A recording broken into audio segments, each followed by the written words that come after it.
আমি শুভেন্দু অধিকারী ঈশ্বরের নামে শপথ করিতেছি যে বিধি দ্বারা স্থাপিত ভারতের সংবিধানের প্রতি আমি অকৃত্রিম নিষ্ঠা ও আনুগত্য পোষণ করিব। আমি ভারতের সার্বভৌমত্ব ও অখণ্ডতা রক্ষা করিব। পশ্চিমবঙ্গ রাজ্যের মুখ্যমন্ত্রী রূপে আমার কর্তব্যসমূহ নিষ্ঠাপূর্বক এবং বিবেকসম্মতভাবে নির্বাহ করিব এবং ভয় বা পক্ষপাত, প্রীতি বা বিদ্বেষ রহিত হইয়া সকল শ্রেণীর জনগণের প্রতি সংবিধান ও বিধি অনুসারে ন্যায় আচরণ করিব।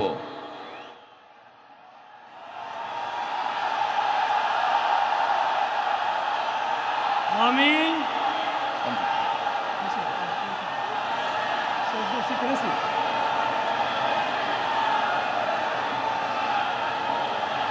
আমি শুভেন্দু অধিকারী ঈশ্বরের নামে শপথ করিতেছি যে পশ্চিমবঙ্গ রাজ্যের মুখ্যমন্ত্রী রূপে যে কোনো বিষয় যাহা আমার বিবেচনার জন্য আনীত হইবে বা আমি জ্ঞাত হইব, তাহা মুখ্যমন্ত্রী রূপে আমার কর্তব্যসমূহের যথাযথ নির্বাহের জন্য যেরূপ আবশ্যক হইতে পারে তদ্গতিকে আমি প্রত্যক্ষ বা পরোক্ষভাবে কোনো ব্যক্তি বা ব্যক্তিগণের নিকট জ্ঞাপন করিব না বা প্রকাশ করিব না।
अधिकारी मुख्यमंत्री पद की शपथ ले चुके हैं। राज्यपाल आर.एन. रवि ने उनको शपथ दिलाई। उसके बाद बीजेपी शासित राज्यों के मुख्यमंत्री वहां पर मौजूद हैं। उनका अभिवादन करते हुए और अभिवादन स्वीकार करते हुए With your permission, sir, I now read out the order of appointment of the honorable ministers.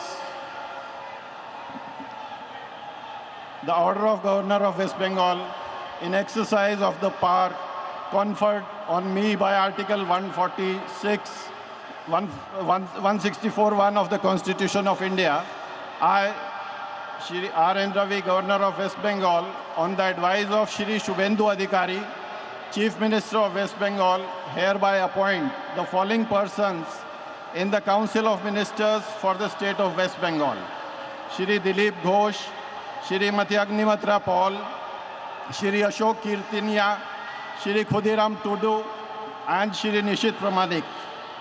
May I now request Shri Dilip Ghosh, Honorable Minister Designate, to write and take oath before the Honorable Governor.